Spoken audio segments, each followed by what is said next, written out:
정신 나간 짓이에요. 고민한다고? 좋아할 거예요. 항상 있습니다. 항상.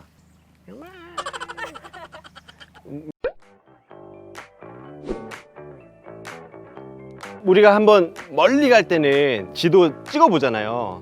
보통 1시간에서 1시간 반 간격으로 어떤 휴게소에 들려야지 이제 생각을 해요.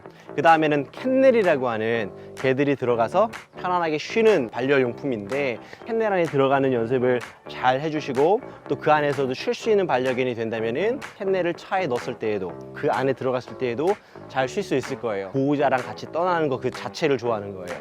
아마 어딜 가도 좋아할 거예요. 어딜 가든요. 먼저 정신 나간 짓이에요. 많은 보호자님들이 무릎에 올려놓고 운전하는 경우들이 있어요. 강아지를 에어백으로 쓰는 행동이에요. 캔넬 연습이 안 됐거나 자동차를 타는 연습이 안 됐는데 병원에 가야 된다든지 어디에 가야 될 때가 있는 거는 알아요. 하지만 굉장히 위험할 수 있어요. 알았죠?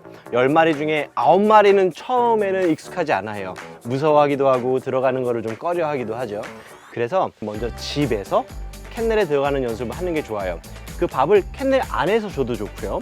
아니면 간식을 하나하나 던져서 캔넬 안에 넣어서 줘도 좋아요. 티구안 올스페이스 같은 경우에는 뒷좌석 굉장히 넓잖아요. 덜하면은 캔넬을 2개 살 거예요. 차에다 하나를 놓고 집에다가 하나를 둘 것 같아요. 이 문을 열고 강아지를 여기다 놓은 다음에 간식을 툭툭 던지면서 들어갔다가 나왔다가 들어갔다가 나왔다가, 그런 식으로 좀 알려줄 것 같아요. 캔넬을 모르는 강아지는 여기에 들어갔을 때 문을 그냥 잠그면 절대 안 돼요. 문을 열어놓은 상태에서 들어갔다가 나와야지 들어가요. 만약에 들어갔는데 문을 아싸 하고 이렇게 잠가버리면 들어가지 않아요.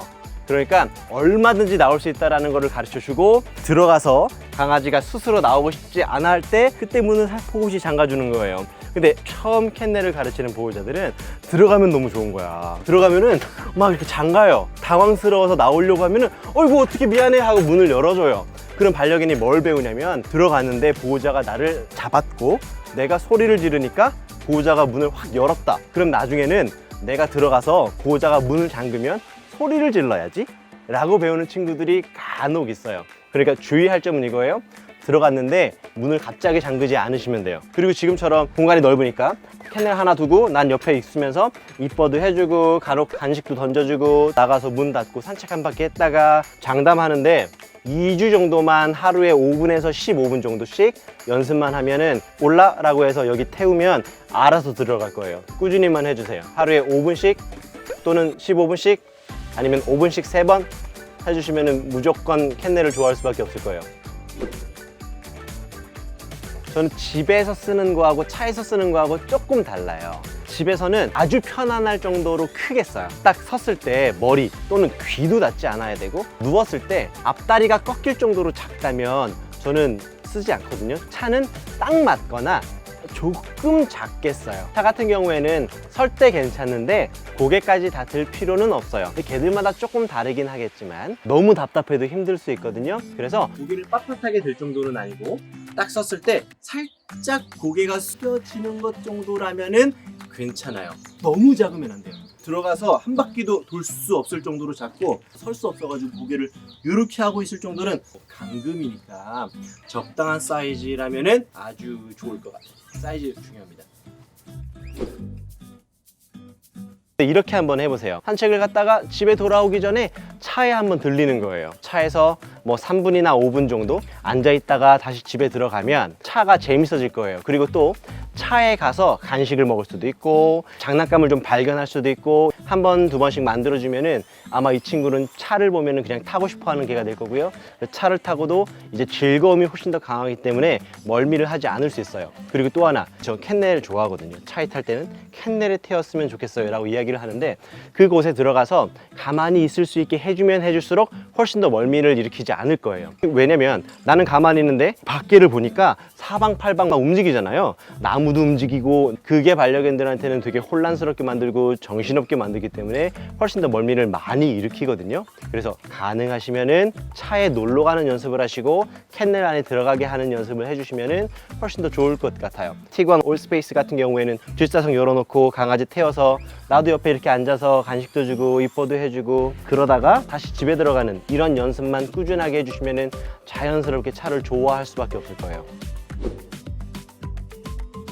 사실 그것 때문에 고민하는 보호자는 많이 없을 거예요. 만약에 그것 때문에 고민해요? 고민한다고? 개 냄새를 갖다 고민한다고? 근데 그 개를 차에 태울 거라고? 준비가 아직 덜 돼 있는 것 같아요. 반려인이라고 하기에는 냄새가 일부 날 수 있어요. 그냥 깨끗한 걸레 갖고 다니면서 조금 닦아주고, 소독되는 물티슈 있잖아요, 그거 갖다 좀 닦아주고 그러면 괜찮을 것 같아요. 그리고 환기 자주 시켜주고, 그것만 해도 될 것 같은데, 방향제, 그 냄새를 감추기 위한 그 냄새를 개들은 그렇게 좋아하지 않아요. 그러니까 참으세요. 문이에요. 문 열리고 닫히고가 괜찮나? 가끔씩 좀 부실한 친구들은 문이 툭 하고 열리는 경우들이 있거든요.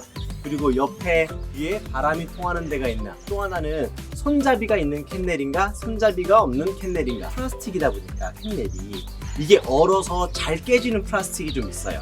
들어갈 때 캔넬 턱이 높은 걸 좀 싫어하는 친구들도 있거든요. 그것만 좀 고려하시면 괜찮고, 만약에 내가 좀 잘못 골랐다, 괜찮아요. 쿠션을 잘 사시면 돼요. 허리나 관절이 좀 안 좋은 친구들이 있어서 너무 푹신한 쿠션이 아니라 조금은 딱딱하다라는 느낌이 훨씬 좋아요. 또 하나, 미끄러지지 않게. 캔넬은 기본적으로 플라스틱으로 만들기 때문에 이 바닥이 좀 미끄러워요. 그냥 맨바닥에 반려견을 집어넣으면 좀 미끄러워서 넘어질 수 있으니까 여기다가 뭐 담요도 좋고요. 아니면 조금 딱딱하면서 잘 모양이 접히지 않는 쿠션을 깔아주면은 뭐 어떤 캔넬도 괜찮을 거예요. 환풍구, 손잡이 잘 깨지지 않는 재질의 플라스틱으로 만들었나? 이것만 좀 고려하시면은 아마 좋은 캔넬 고르실 수 있을 겁니다.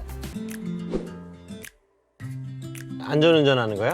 천천히 갈 때는 천천히 가고, 적당히 갈 때는 적당히 가고, 브레이크도 아주 부드럽게 밟고. 서 있으면은 안 되지만 불안한 반려견들은 서 있을 때가 있거든요. 그래서 차에서 서 있는 반려견이 있다면 그 친구는 지금 차가 불안하다라는 거예요. 그런 친구들이 있는데 너무 빨리 급하게 브레이크를 잡거나 오른쪽 왼쪽으로 급하게 턴하게 되면은 반려견들이 넘어질 수 있어요. 반려견을 내리는데 입주위가 이렇게 닫혀 있는 경우들이 있어요. 걔들이 다른 데 보고 있다가 그 브레이크를 밟거나 왼쪽 오른쪽으로 턴할 때 얼굴이 벽에 많이 부딪히거든요. 아주 천천히 부드럽게 반려견이 놀라지 않게 운전하면은 그것만큼 좋은 게 없을 것 같아요. 예비줄을 좀 챙겨요. 하네스나 가슴줄, 목줄, 또 짧은 줄, 긴 줄. 제 차에는 여분으로 줄들이 되게 많아요. 물그릇 당연히 갖고 다니고, 밥 먹고 나올 때마다 물 좀 받아갈게요 라고 해서 물도 좀 받아오기도 하고, 또 여름철 같은 경우에는 진드기나 아니면 여러 해충들이 있어요. 등에 이렇게 발라주는 것도 있고 뿌려주는 게 있는데, 계피 스프레이가 그래도 괜찮다고 하네요. 방석 같은 것도 한 개 정도 더 여분으로 챙기고, 여행 다닐 때마다 사료를 위생 봉투 있잖아요, 한 2끼분 정도를 이제 가지고 다녀요. 만약에 그걸 안 갖고 갔다면 가까운 마트에 가서 닭가슴살 요즘에 많이 팔잖아요. 사서 주기도 하고. 배변 봉투는 항상 있습니다. 항상. 보통 빨래하면 세탁기 옆에 저금통 같은 거 놓지 않아요? 동전 있으면 이렇게 넣으려고 봉투통이 있어요. 봉투통이. 제 바지에서 하도 봉투가 나와가지고 예전에 한번 세봤는데, 제 바지에 한번 평균 3개에서 4봉투가 있고, 겨울에 있는 야상들이 있어요. 그 야상에는 실제로 10개 이상이 항상씩 있어요. 여기.